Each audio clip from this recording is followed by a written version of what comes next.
اعوذ باللہ من الشیطان الرجیم بسم اللہ الرحمن الرحیم۔ آپ دیکھ رہے ہیں ہمارا YouTube channel H A Zahoori official. امید کرتے ہیں کہ جہاں کہیں بھی دوست احباب ہمارے چینل سے وابستہ ہیں وہ بخیر و عافیت ہوں گے اللہ کی عطا سے۔ آج ہم سورہ بقرہ شریف کی آیہ کریمہ نمبر 114 اور 115 کے تفسیری اسرار و رموز صوفیانہ بیان کرنے کی توفیق مالک کی توفیق سے انشاءاللہ آپ کی بارگاہ تک پہنچائیں گے۔ تو یہاں پہ جو خلاصہ کلام ہے اس آیہ کریمہ کا، مالک کائنات نے ان لوگوں کو تنبیہ کی ہے کہ وہ لوگ ظالم ہیں جو اللہ کے گھر سے لوگوں کو روکتے ہیں، اللہ کی مسجدوں سے لوگوں کو روکتے ہیں اور اس کی ویرانی میں کوشش کرتے ہیں۔ اور اللہ فرماتے ہیں ان کو وہ ڈرتے بھی نہیں ہیں اللہ سے، اور ان کے اوپر عذاب جو ہے وہ سخت قسم کا ہوگا۔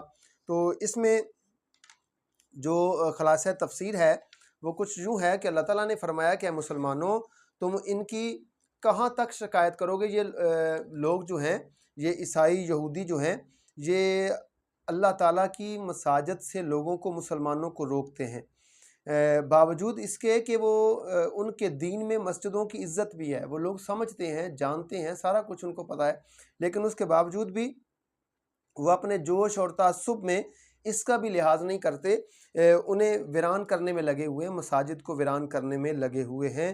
اور اللہ فرماتا ہے یہ لوگ ظالم ہیں اور مسجدوں سے روکنے والے ہیں، جیسے کہ عیسائیوں نے بیت المقدس سے میں کیا اور مشرکین نے الحرم میں کیا، یعنی کہ عیسائیوں نے بیت المقدس سے مسلمانوں کو روکا اور حرم پاک میں یہودیوں نے مسلمانوں کو روکا۔ وہ صلح حدیبیہ کے بعد فتح مکہ سے پہلے جب حضور نبی کریم صلی اللہ تعالیٰ علیہ وسلم عمرے کی نیت سے گئے تو آپ کو روکا گیا تھا۔ بہرحال یہ واقعہ سنانا مقصود نہیں ہے، یہ صرف اشارہ ہی کافی ہے۔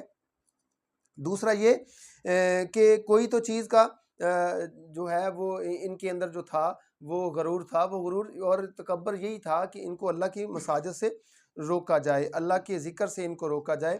تو انہوں نے ڈائریکٹلی طور پہ جو تھا وہ یہ کام کیا کہ اللہ تعالیٰ مالک الملک ہے، ڈائریکٹ اس سے دشمنی لے لی، اور اللہ کی مساجد سے جو اللہ کے گھر ہیں ان میں جو ہے وہ دشمنی کی، تاکہ لوگ جو ہیں وہ اس سے دور ہٹ جائیں۔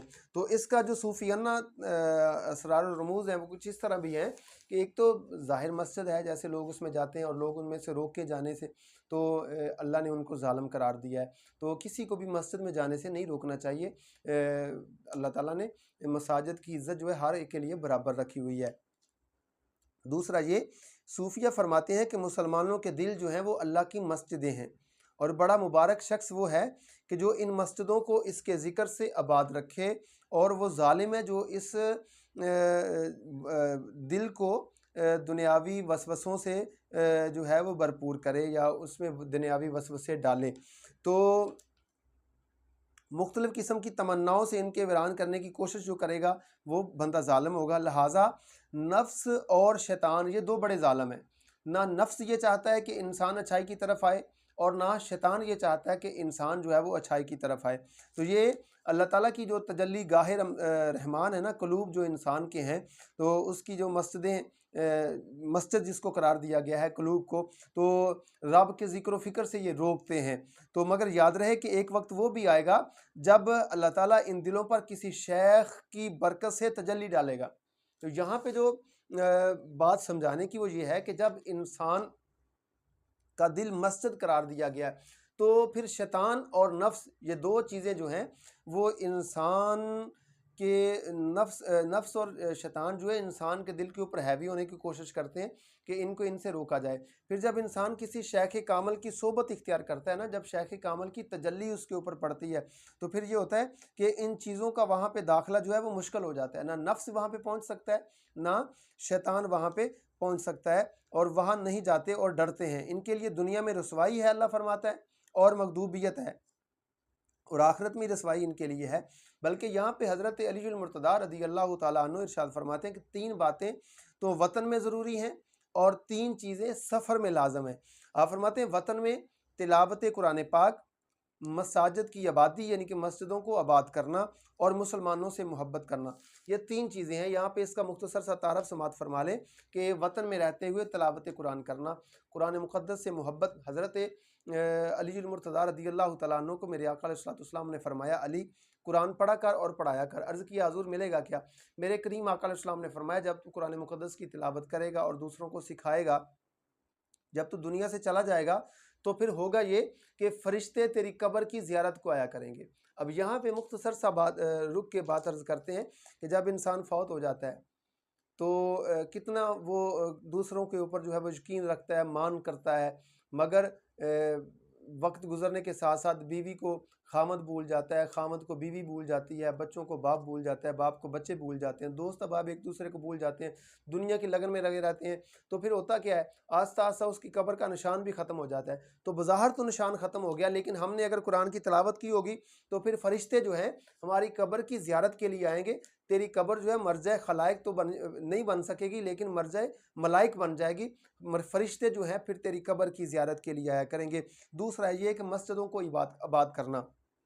میرے کریم آقا علیہ السلام ارشاد فرماتے ہیں مسجد کو صرف مومن ہی آباد کرتا ہے، مسجد میں مومن کا دل لگتا ہے۔ اور میرے آقا علیہ السلام فرماتے ہیں جس نے تیتر کے گھونسلے کے برابر یعنی کہ آدھی اینٹ کے برابر بھی مسجد کو تعاون کیا، مسجد میں تعمیر میں حصہ لیا، تو حضور فرماتے ہیں اللہ تعالیٰ اس کو جنت میں جگہ عطا فرمائے گا۔